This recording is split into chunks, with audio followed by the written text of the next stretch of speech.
Hi, வணக்கம். எல்லோரும் எப்படி இருக்கீங்க? வாங்க வீடியோக்குள்ளே போயிடலாம். இன்றைக்கி மார்னிங் பிரேக்ஃபாஸ்ட்டு என்னன்றது தான் இந்த வீடியோவில் பார்க்க போகிறோம். இன்றைக்கி ஒரு டிஃப்ரெண்ட்டான பிரேக்ஃபாஸ்ட்டு தாங்க நான் செய்ய போகிறேன். வாங்க எப்படி செய்கிறோன்றத வீடியோவில் பார்க்கலாம். ஒரு பாத்திரத்தில் தேவையான அளவு எண்ணெய் ஊற்றியாச்சுங்க. அதில் கடுகு, சீரகம், கடலைப்பருப்பு இதெல்லாம் போட்டு கொஞ்சம் வதக்கி எடுத்தாச்சு. இந்த சைடு பார்த்திங்கன்னா வெங்காயம், கேரட்டு, உருளைக்கிழங்கு, கறிவேப்பிலை, கொத்தமல்லி, பச்சை பட்டாணி உரித்து வச்சாச்சுங்க.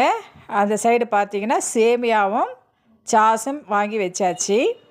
இப்போ பாருங்கள், கடலைப்பருப்பு நல்லா பொன்னிறமாக வந்துடுச்சு.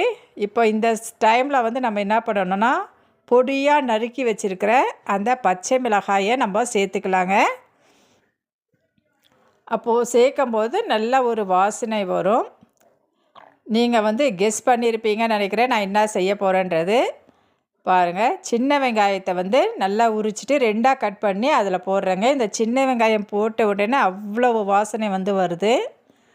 இப்போ கொஞ்சம் கருவேப்பிலையும் சேர்த்துக்கலாம், சரிங்களா? சேர்த்துட்டு கொஞ்சம் நேரம் அது வதங்கட்டும்.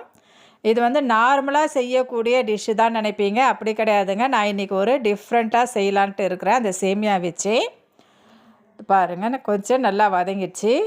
இந்த வதங்கின கூடவே இதை பாருங்கள், பொடியாக நறுக்கியிருக்கிற அந்த பச்சை மிளகாயை நம்ம சேர்த்துக்கிட்டோம். கொஞ்ச நேரம் வதங்கட்டும். இது வதங்கும் போதே நம்ம என்ன பண்ணிக்கலாம், கொஞ்சம் கல் உப்பையும் நம்ம சேர்த்துக்கலாங்க. சேர்த்துட்டு இப்போ நம்ம பொடி பொடியாக கட் பண்ணி வச்சுருக்கிற கேரட்டு, உருளைக்கிழங்கு, உரித்து வச்ச பச்சை பட்டாணி எல்லாமே சேர்த்து வதக்கிடலாம். நம்ம நார்மலாக சேமியா செஞ்சு சாப்பிட்றதுக்கும் இந்த மாதிரி நம்ம வெஜிடபிள்ஸ் எல்லாம் சேர்த்து நம்ம சேமியா செஞ்சு சாப்பிட்றதுக்கும் கொஞ்சம் டிஃப்ரெண்ட்டாகவும் இருக்கும், ஹெல்த்தியாகவும் இருக்குங்க. இது வதங்கட்டும்.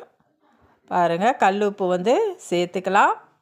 இந்த டிஷ்ஷுக்கு தேவையான கல் உப்பு சேர்த்தாச்சு. கொஞ்சம் நேரம் வதங்கட்டும். இது பார்த்திங்கன்னா பார்ட் 1 வீடியோ தாங்க. லாங்காக போடுறதுனால நான் ரெண்டாக பிரித்து உங்களுக்கு பார்ட் 2வில் போடுறேன். இது பெல் சேமியா தாங்க. பெல் சேமியா ரேட் அதிகம். அணில் சேமியாவில் ரேட் கொஞ்சம் கம்மியாக இருக்கும். இப்போ வாங்க, இதுக்கு தேவையான அளவு தண்ணியை சேர்த்துக்கிடலாம். இது பார்ட் 1 பிரேக்ஃபாஸ்ட்டு. பார்ட் 2 பிரேக்ஃபாஸ்ட்டு எப்படி இருக்குதுன்றது உங்களுக்கு நான் வீடியோவாக போடுவேன். பாருங்கள், நல்லா தண்ணி கொதித்து வந்தாச்சு.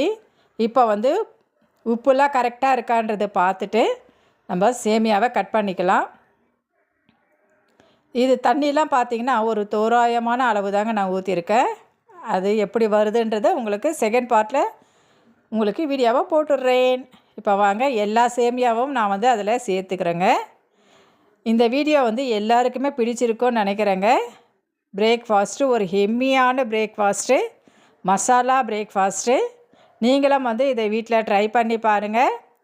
ட்ரை பண்ணி பார்த்துட்டு எப்படி இருக்குன்றதையும் எனக்கு கமெண்ட்டில் சொல்லுங்கள். லைட்டாக கிளறி விட்டுடலாங்க. கிளறி விட்டுட்டு தம் போட்டுடலாம்.